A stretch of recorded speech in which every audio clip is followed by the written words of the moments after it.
আসসালামু আলাইকুম। আরও একটি ভিডিওতে আপনাদের সবাইকে স্বাগতম। আজকের ভিডিওটি মূলত স্পোর্টস রিলেটেড। তো অতি দুঃখের সাথে জানাচ্ছি যে বাংলাদেশ ইতোপূর্বেই শ্রীলঙ্কার সাথে কলম্বো টেস্টে ইনিংস এবং ৭৮ রানের ব্যবধানে হেরে অলরেডি সিরিজ হারলো। এবং দলের ব্যাটিং পারফরমেন্স নিয়ে যদি একটু বলি, খুবই হতাশাজনক পারফরমেন্স, যেখানে প্লেয়ারদের তো বটেই, পুরো দর্শকদেরই হতাশ করেছে। দলের পক্ষে দ্বিতীয় ইনিংসের সর্বোচ্চ মুশফিকুর রহিম ৫৩ বলে ২৬টি রান করেছেন। আপনি বুঝতে পারেন যে একটি টেস্ট দলে যদি একটা ইনিংসের সর্বোচ্চ রান সংগ্রাহক 26 রান হয়, তাহলে দলটা কোথায় গিয়ে ঠেকবে। যেটা হওয়ার সেটাই হয়েছে। ১৩৩ রানেই গুটিয়ে গেছে বাংলাদেশ। দলের পক্ষে সর্বোচ্চ মুশফিকুর রহিম, তিনি ২৬টি রান করেন ৫৩টি বল মোকাবেলা করে। এবং দলের পক্ষে দ্বিতীয় সর্বোচ্চ রান করেন আপনার এনামুল হক বিজয় এবং নাজমুল হাসান শান্ত, যৌথক্রমে দুজনেই মিলিতভাবে ১৯টি করে রান করেন। এবং দলের প্রত্যেক ব্যাটারকেই কিন্তু লক্ষ্য করছি যে মাঠে সেট হওয়ার পরে তারপরে উইকেট বিলিয়ে দিয়ে আসছেন, যেন প্রতিপক্ষকে এক একটি উইকেট উপহার দিয়ে আসছেন। টেস্ট ক্রিকেটের যে সৌন্দর্যটা, সেটা কিন্তু বাংলাদেশি ব্যাটারদের ভিতরে আদৌ লক্ষ্য করতে পারিনি। দুটো ইনিংসেই, প্রথম ইনিংসেও যথাক্রমে সাদমান ইসলাম শুরুটা ভালো করেছিলেন, এনামুল হক বিজয় সুযোগ পেয়ে কিন্তু সুযোগের যথার্থ ব্যবহার কিন্তু করতে পারেননি। প্রথম ইনিংসে ০ রানে আউট হওয়ার পরে দ্বিতীয় ইনিংসে শুরুটা ভালো করেছিলেন, শুরুতে খুবই কনফিডেন্স, কিছু শটও লক্ষ্য করলাম।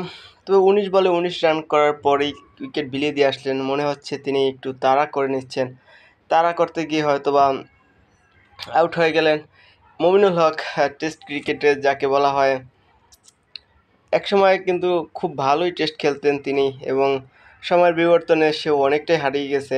নাজমুল হাসান শান্ত, তিনি ৮ রান করেন প্রথম ইনিংসে এবং দ্বিতীয় ইনিংসে ১৯টি রান করেন।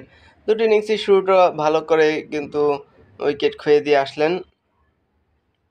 মুশফিকুর রহিম প্রথম ইনিংসে ৩৫টি রান সংগ্রহ করেছিলেন এবং দ্বিতীয় দুটো ইনিংসে শুরু ভালো করেছিলেন, কিন্তু শেষটা আর ভালো করে রাঙাতে পারেননি। লিটন দাস প্রথম ইনিংসে ৩৪ রান করার পরে দ্বিতীয় ইনিংসে চতুর্থ দিনের শুরুতেই কিন্তু ১৪ রান করেই প্যাভিলিয়নের পথ ধরলেন। নাঈম হাসান, তিনি কিন্তু প্রথম ইনিংসে টেস্ট খেলা অনেককেই শিখাচ্ছে, অনেক প্লেয়ারকেই শিখাচ্ছেন। এবং তাইজুল ইসলাম, টেলেন্ডাররা কিন্তু যথাযথ তাদের ব্যাটিং দক্ষতা দেখাচ্ছেন। পর্যায়ক্রমে ব্যাটাররা কিন্তু তাদের ব্যাটিং দক্ষতা দেখাতে একদমই পারছেন না। তাইজুল ইসলাম, তিনিও কিন্তু প্রথম ইনিংসে ৩৩ রান করার পরে ইনিংসে কিন্তু মূল্যবান ৬টি রান করেন। কারণ তাদের কাছ থেকে দর্শকরা কি আশা করে? দর্শকরা সাধারণত বলারদের কাছ থেকে তাদের ভালো বোলিং এবং সাথে সাথে উইকেট পাওয়াটা আশা করে। আর ব্যাটারদের কাছ থেকে নিঃসন্দেহে আশা করে একটা সেঞ্চুরি কিংবা ডাবল সেঞ্চুরি। বর্তমান ক্রিকেটের যে সৌন্দর্য, টেস্ট ক্রিকেটে, সেখানে দু একটা ডাবল সেঞ্চুরি অবশ্যই থাকা দরকার, যেটা কিন্তু বাংলাদেশি ব্যাটাররা আসলেই কালে বদ্রে পেয়ে থাকে। নাজমুল হাসান শান্ত প্রথম টেস্টে ব্যাক টু ব্যাক সেঞ্চুরি করার পরে দ্বিতীয় টেস্টে কিন্তু তিনি নিজেকে হারিয়ে খুঁজছেন।